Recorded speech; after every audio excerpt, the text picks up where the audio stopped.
It's a border fraught with tension. The wall separating Mexico and the United States stands as a stark symbol of America's new message: migrants out. But far, far away from that steel wall, deep down in the south of Mexico, lies another frontier, one that barely feels like a border at all. Crossing the river Suchiate on a simple raft, you slip from Guatemala into Mexico. Traders, goods, migrants, everything and everyone moves freely. Or so it seems. Hello, I'm Luis Garcia Villagran. It's the 3rd of April, 2025, and we're here on the banks of the river Suchiate. As you can see, things are very different from a few months ago when thousands of migrants were crossing this river daily. When Donald Trump came to power, we saw an immediate impact on migrant numbers. Before, we had anywhere from 800 to 1,200 people crossing daily. Now it's barely 200. For the past 15 years, Luis has defended migrants from around the world who enter Mexico from here. These are the offices of the National Institute of Migration, where migrants come to register. Trump's wall isn't just up north, it's here on the banks of the Suchiate. On the 20th of January, as Donald Trump was being sworn in, the CBP One app was abruptly taken offline. This digital platform allowed migrants to begin their asylum application for the United States while in Mexico. All these people got stuck here. Many already had appointments approved via CBP One. They'd even bought their plane tickets to the US. Across the region, tens of thousands are now in limbo. For many, the only option is to stay in Mexico. And you don't have a lawyer or anyone who can help you? All right, take my number. So you're thinking of staying here? It's a bureaucratic nightmare here. Nothing but red tape.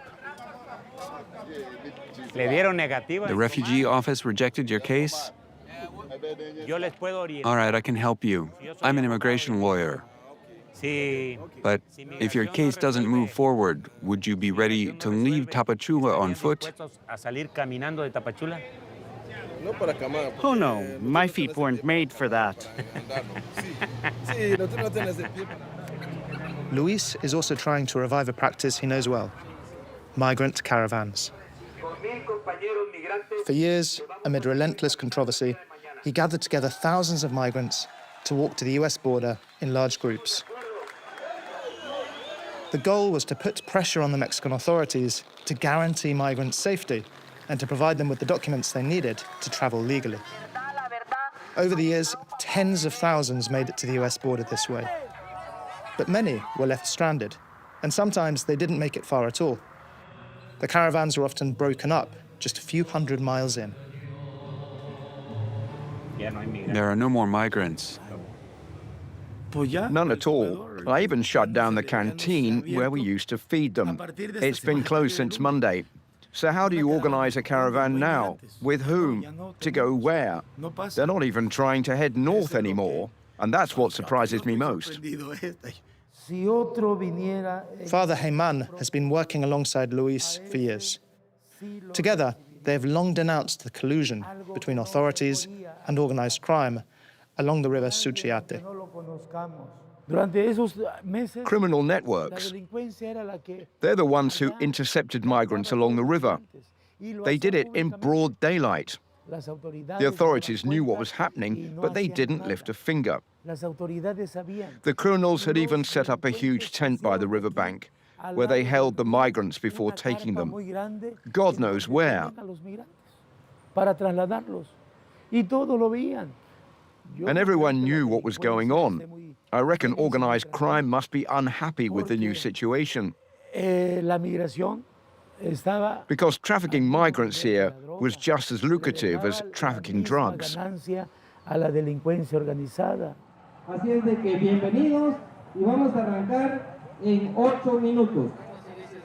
Across the border in Guatemala, a march in support of migrants is still going ahead, despite the blistering heat. But it's no longer migrants who are marching. It's parishioners heeding the call. Trapped by criminal gangs or herded into caravans with no goals, many migrants have left with nothing more than bitter memories. We never really believed in the value of the caravans. They were a dead end. And worse still, we're convinced that some of them were organized by Mexican or American politicians to stoke public fear. The media fueled that fear, making it seem like tens of thousands of migrants were about to flood into the US.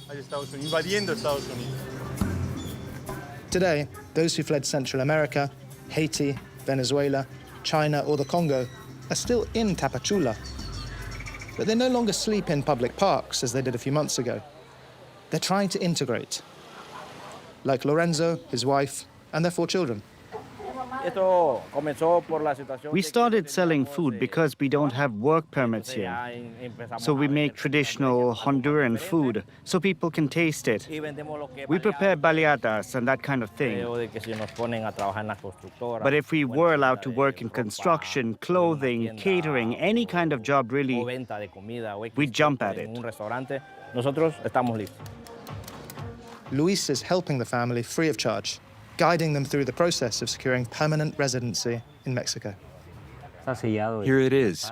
This document now has the official stamp. You must keep it with you at all times when you go out.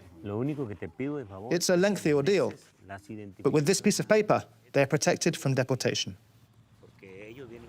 Returning to Honduras isn't an option for Lorenzo and his family. Gang members had tracked them down at their home, demanding a large slice of their monthly earnings.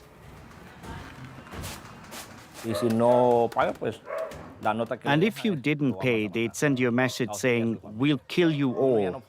We couldn't work. We lived in constant fear of finding a letter with death threats slipped under the door. What's even worse, 2 of our children are teenagers, 14 and 17. They wanted to force them into their gang.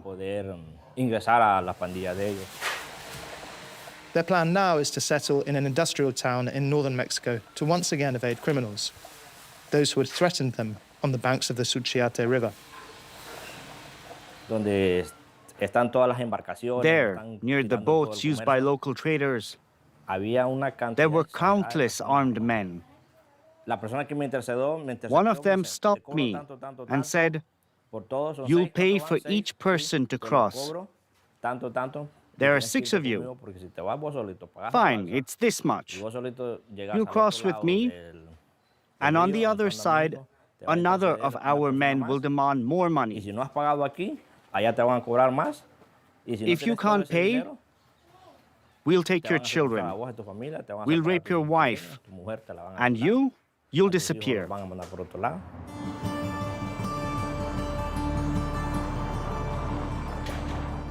Even with fewer migrants, the danger hasn't receded, neither for them nor for those who defend them.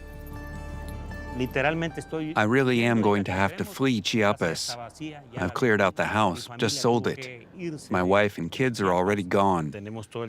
I've got this panic button with me at all times in case something happens. The Interior Ministry gave it to me. And look, that van over there, it's been driving past us again and again. They just filmed us. Do you understand now? Standing up for migrants is sacred for Luis. All of this represents 15 years of hard work. A devout evangelical, he has remained committed despite a violent assault in 2023 that nearly cost him his life. One of the attackers was wearing a judicial police armband. When they came at me, I thought they were mistaken. I showed them my panic button and said, "Guys, you've got the wrong person. Why are you arresting me?" They didn't say a word. They just started hitting me in the face with the butts of their weapons. I collapsed. Everything I'm telling you is documented in black and white, written down on the official complaint. But to this day, the investigation hasn't moved forward at all. Since 2019, at least 93 human rights activists have been murdered in Mexico. Buenos días, buenos días. Iniciamos con el procedimiento del desayuno, por favor. We're in a shelter in Villahermosa, another major city near Mexico's southern border. For years, the Mexican government has tried to contain migrants in this region to prevent a bottleneck at the northern border. Undocumented migrants caught elsewhere in the country were sent right back here to square one of their Mexican journey. It seems the authorities were trying to wear them down, to make them abandon their dream of reaching the United States. Here, too, the flow of migrants is gradually drying up, just like the funding hit hard by brutal USAID budget cuts. The situation in our shelter has changed dramatically, both for the migrants and for us as well. Since January, 4 of our social workers have left. They were funded by NGOs that used to support us, and their programs were suddenly shut down. Eusebio arrived here just before Trump's inauguration. He had secured an appointment via CBP-1 for himself and his 3 children. That dream has been shattered. But he's now close to obtaining residency in Mexico. I'm filling out a health questionnaire for my daughter for her new school. Soon he'll be able to enroll all his children Come on, let's move into the shade. and find a bit of peace, far from the gangs that terrorized his family back in Honduras. Wait, I didn't give you any change for snacks. I feel good. I'm happy to go back to school. I hope I make lots of new friends. Once he receives his residency paper, Eusebio plans to join a cousin in northern Mexico who has found him a job. He says it's a vegetable packing company. I'd be sitting down sorting the vegetables into crates. That's what I'd be doing. Polio left him in a wheelchair long ago, but he scrapes together money, hawking small items at traffic lights. Llaverito, mijo. Me puedo con un llaverito por a 20. Mexico is becoming a land of reluctant refuge, a country where many who once dreamed of the United States are building new lives instead.